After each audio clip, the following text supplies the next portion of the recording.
개방 228 기도와 사랑으로 알코올 중독에서 해방.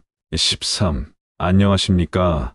북한 개방 방송의 오프너 선교사입니다. 북한은 중국처럼 개방하면 온 백성이 굶어 죽지 않고 살 수 있습니다. 북한이 개방이 되어야 복음이 들어갈 수 있습니다. 남북 통일은 북한이 개방이 되고 일정한 기간이 지나서 되어야 합니다. 개방이 없는 흡수 통일은 남북 모두에게 재앙이 됩니다. 오늘부터는 장요섭 선교사의 책 생명의 열쇠를 통하여 하나님을 만나는 방법에 대하여 방송을 드립니다. 13번째로 기도와 사랑으로 알코올 중독에서 해방. 나의 처음 선교지였던 하롤 시골 마을의 할머니, 할아버지 댁에 손님으로 방문하여 하룻밤을 지내게 되었다. 어느새 이 가족들과 가깝게 지낸 지도 7년의 시간이 흘렀다. 오전에 도착해 보니 대문 앞에 겨울에 난로에 쓸 통나무들이 가득 쌓여 있었다. 할아버지는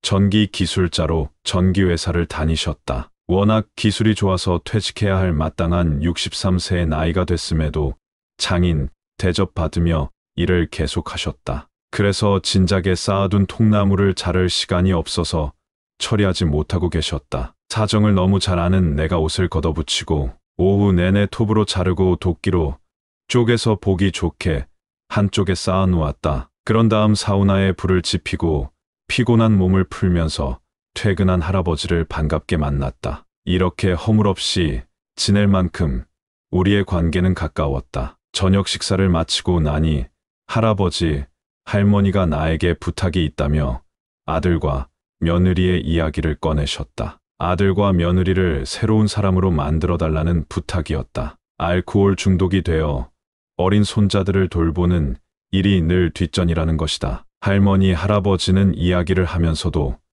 눈물을 흘리셨다. 나는 예전부터 아들과 며느리가 술을 좋아한다는 것을 알고 있었다. 하지만 이렇게 정식으로 부탁하시니 어떻게 도와줘야 할지 막막하기만 했다. 40대 아들에게 술 마시지 마 하고 명령을 내릴 수도 없고 그런다고 될 일도 아니었다. 말이 통하는 한국 사람들끼리도 술꾼을 변화시키기란 쉬운 일이 아니지 않은가. 두 노인의 간곡한 부탁에 나는 어떻게 해야 할지를 몰라 그날 밤 엎드려 기도하게 되었다.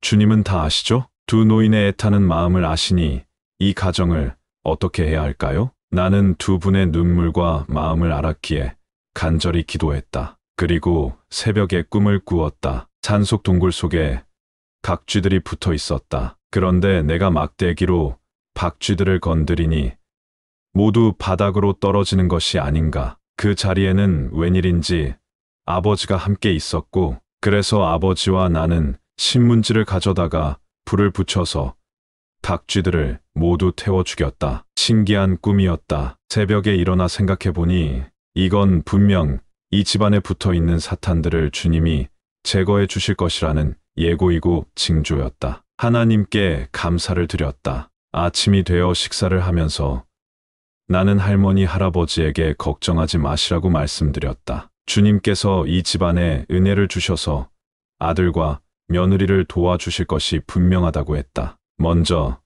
아들 내외를 한국으로 데려가고 싶다고 했더니 여권이 없다고 했다. 더구나 엄마는 3살과 1살짜리 어린아이들이 있어서 한국에 갈 수 없다고 했다. 나는 아기들 여권도 같이 만드는 것이 좋겠다고 했다. 34개월 후에 4명의 가족 여권이 만들어졌다. 사실 한국에 간다는 것 자체가 이 가족에게는 모험이었다. 다른 식구들도 모두들 나를 말렸다. 이들이 한국에 가서 술을 먹고 난동을 부리면 요셉과 요셉 가족들이 난처해진다는 것이었다. 그렇지만 나는 확신을 가졌다. 주님께서 이 가정에 은혜를 주실 것임을. 나는 그들에게 무조건 나를 믿고 나의 말을 잘 따라 달라고 부탁했다. 하지만 그들이 들어오기로 약속한 날짜에 들어오지 않아서 알아보니 마음이 변한 것 같았다. 그들에게 전화를 걸었더니 다시 날짜를 정하여 가기로 했다고 했다. 동해안에 도착할 예정이니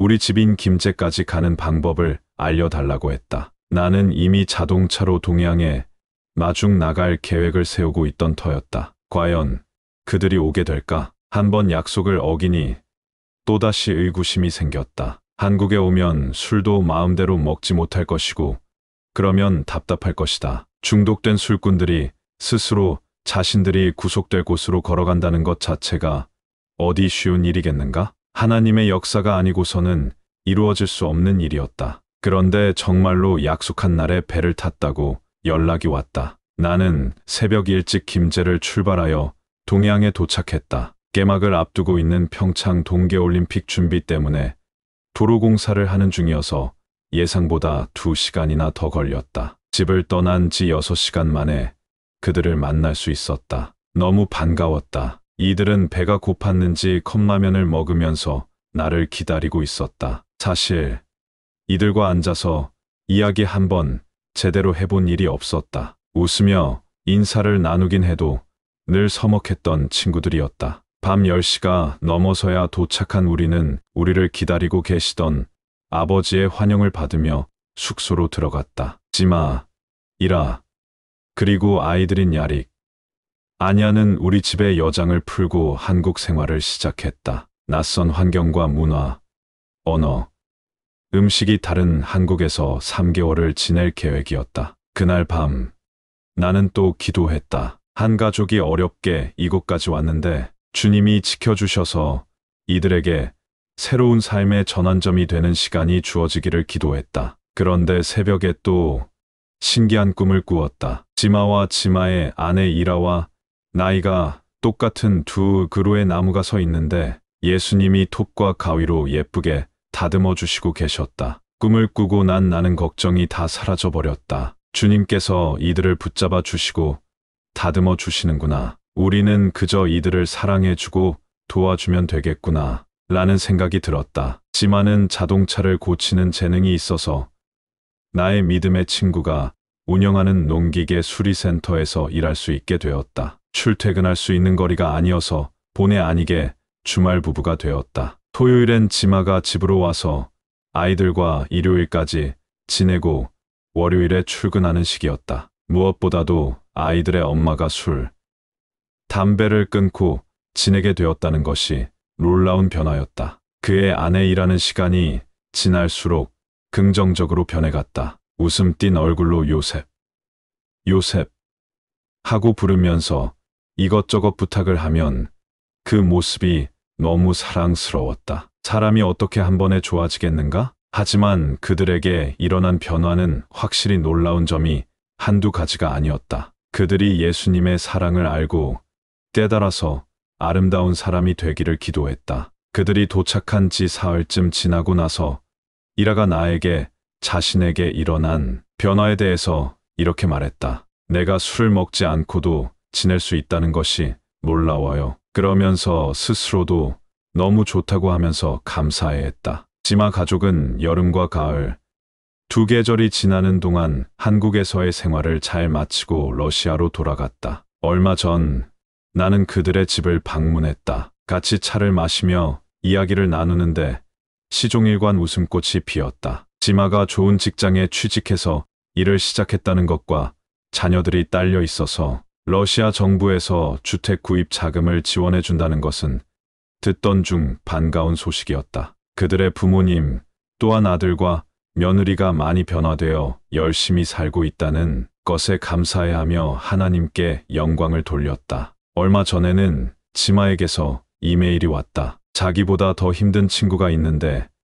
나에게 도와달라는 요청의 편지였다. 나는 순간 아니, 지마가 다른 사람을 도와달라고 요청을 하는 생각이 들면서 그야말로 격세지감을 느꼈다. 지마에게 다른 사람을 도와주고 싶은 마음이 생겼다는 사실이 너무 좋았다. 나는 앞뒤 생각도 하지 않고 당연히 도와주겠다고 했다. 한 사람의 아름다운 변화는 그 사람 안에서만 그치는 것이 결코 아니다. 자신과 그의 가정은 물론 그 이웃들에게도 일파만파 변화를 줄 수 있다. 그리고 그 아름다운 변화의 시작은 사랑이다. 자기 자신에 대한 진정한 사랑은 자기 안에서만 멈추지 않고 가족과 이웃에 대한 사랑으로 번져나간다. 그리고 그 무엇보다도 하나님으로부터 사랑을 느끼는 순간 우리는 비로소 가슴이 뿌듯하게 차오르는 충만감을 맛보게 되고 거기에서부터 사랑이 흘러넘치는 새로운 삶이 시작된다. 예수 사랑, 나의 사랑, 내 맘속에 넘쳐 형제를 사랑해. 요한복음 15장 9절 아버지께서 나를 사랑하신 것 같이 나도 너희를 사랑하였으니 나의 사랑 안에 거하라. 계속하여 하나님을 만나는 사람들의 이야기를 전해드리고자 합니다. 하나님의 만남의 기적 14번째 이야기를 기대하여 주세요.